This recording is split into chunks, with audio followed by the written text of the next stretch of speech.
How you doing, Ben? This is Umar from Brooklyn. Umar, Brooklyn in the house. What's happening, man?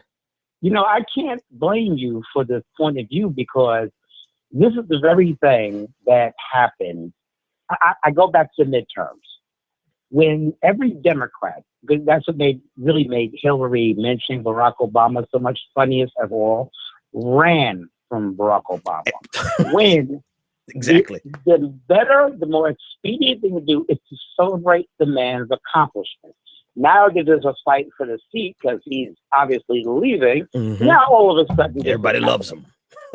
And I'm like, I hate to say this, but maybe in some ways we could even, I'm shuddering, thank Trump because he's scaring a lot of people. But the problem is that while he's scaring a lot of people, they're playing these political games that people are looking at. And they're saying, you know what you could end up doing here? Because if I got this correct, the polls are showing that Hillary might not have much of a chance against this guy. Right. Whereas the polls are equally showing Bernie will. And you're going to put us in another position just like the midterm elections where it's going to be Trump because Hillary's a weak candidate. Now, I get the whole women, I get that part. I'm not, when people say your women are only voting for her because she's women and you black, I'm sorry, I go, so what? Because I think I'm on this point in my life where the one thing progressives have got to do is start learning that they can put their middle finger up and tell these people exactly what you think about. Being progressive has got to stop meaning, we can't play their games. Doesn't mean we have to be nice about it. Why? Why are we being nice to these people? Right. They are never nice to us. I have this argument all the time when I was with the group during the holiday season doing the feeding thing. And we're tired. We're sitting around. And you know what progressives do when they sit around? They start talking arguing. Politics. Yep. Yeah. So my argument was, I'm not saying you have to play the game, but I'm saying we are not aggressive. And we are in a country that responds to aggressive. Because if you go back to the first Barack Obama campaign, it was, once they decided on him, it was very aggressive. And, of course, you had the Bush years, but still there was aggressiveness that's never followed up by the senators, the midterm people, that's never followed up. And we need to get into the aggressive because I thought you were talking about voter apathy. I now understand you were talking about these intellectuals to get on these shows or pundits and everything like that and espouse this. I hate to say it, but I feel this way. What is this gentleman's name? He was just on Bill Maher. The guy who uses $16 words and really, I don't know why people, because I listen to him like, I know what these words mean. You're not saying anything. You tout yourself as an activist, but I keep telling people, go back to his record. What did he activate? What did he ever do except get upon and tell every black who he feels intellectually inferior that without us intellectuals, he wouldn't have done anything. What is this guy's name? He's everywhere with the long beard and the Johnson. Johnson. Are you talking about Umar Johnson? No. This guy was on Bill Maher. He was just on Bill Maher. He's always on Bill Maher, or he's like the pundit they always pull up. I just can't remember I don't know why I can't remember his name. I can see his face, but I can't think of his name. He's an academic. Dude, I can't think of his name. I'm at an age where all these people's names are small chin. But like I said, and I'm like, I'm kind of pissed at the black intelligentsia because in my opinion, especially if you understand history, these idiots have been playing these games for a long time. Like in your chat the other day, someone said, well, Hillary's got the endorsement of Black Caucus. And I was saying, do you realize that on the streets, the main black people, the voters you want, see the Black Caucus as nothing but sellout? And that's not an insult. That's the truth. The projection they have put forth. Because every time we have an issue, every time we get the cop shit things now, but I've been doing this fighting cops thing for a long time. I've been in jail so many times over Yusef Hawkins and Eleanor Bumpers. Look it up, kids. This is nothing new to me. And when I turned on the TV after they let us go, it's always the black caucus. You blacks need to calm down. Who cares if the cop shot an old woman? Exactly. And we're looking, what? It's always, I mean, you're absolutely right. It's always this black intelligentsia. It's always this, it's the political elite. And we find that across, you know, not just the black political elite, but the white political elite. Once they get in power, they close ranks, no matter how damaging it is to their own community. And if anyone wants proof, I'm going to tell them, okay, here goes your proof.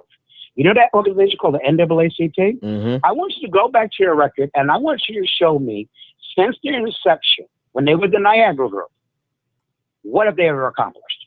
That's all I ask. Just find one accomplishment, except fundraisers and parties. Man, listen. That's it. I'm gonna let you go on that one, though. Hey, appreciate the call. Appreciate the call. And actually, I put up these stats during your call. You said something very important there, that in the heads up in the general election, Hillary Clinton against Trump, 45. The Real Clear Politics average is 45.3 against Trump's 42.8. That's the margin of error against Trump, right? That's a statistical dead heat. Against Cruz, there's a statistical dead heat between Cruz and Clinton. Marco Rubio has a lead, but it's still within the statistical dead heat. Even with Ben Carson, Clinton does not thump Ben Carson. I want to scroll down. Let's go down to Sanders. Sanders is just outside. You always give a plus. If it's a decent poll, you can always give a plus or minus 3% as a margin of error. And Sanders is outside of the margin of error with Bernie Sanders. Bernie Sanders in the lead. The matchup that would be troubling for Sanders would be the Rubio and Sanders. You know, probably because of age. Rubio is, you know, they think he looks good. I mean, he's not bad looking, but you know, I just see everything in his eyes. But this is, you know, Sanders beats Cruz. You cannot tell me that if you're thinking about the general election, that you're going to go with Hillary Clinton is more electable when the polls say the exact opposite.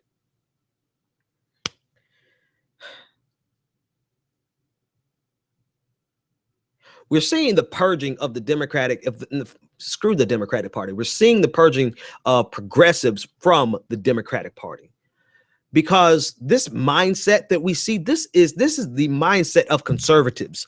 Listen, the Democrats who are using the fear of fighting a difficult fight as an excuse against Medicare, that's a conservative trait.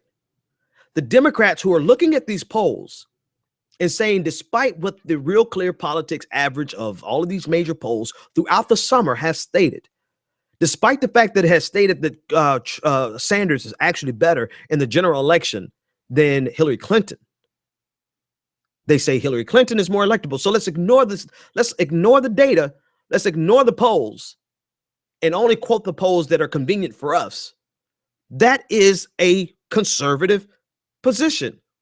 And so we're seeing the purging of these conservative, right-leaning progressives, Democrats, and you're left with progressives on the left, which isn't enough to win an election by ourselves, but at least we know going in what we're dealing with.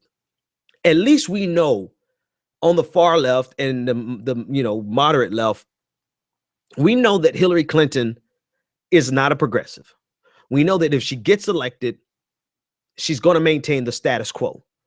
The status quo is not necessarily a good thing unless you already have capital and you have money in the bank and you can get access to capital and you can go to the kind of college that you want to. Status quo is great if that's your life, right?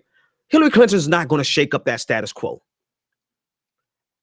Those of us who understand that, we're not going to be disappointed because we don't have great expectations of her other than the fact that we believe that she won't take us as far right as Ted Cruz.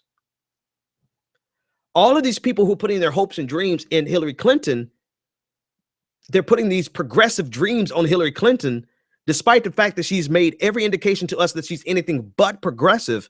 You guys are going to have a rude awakening if she manages to pull this out in a general election against Trump and Cruz.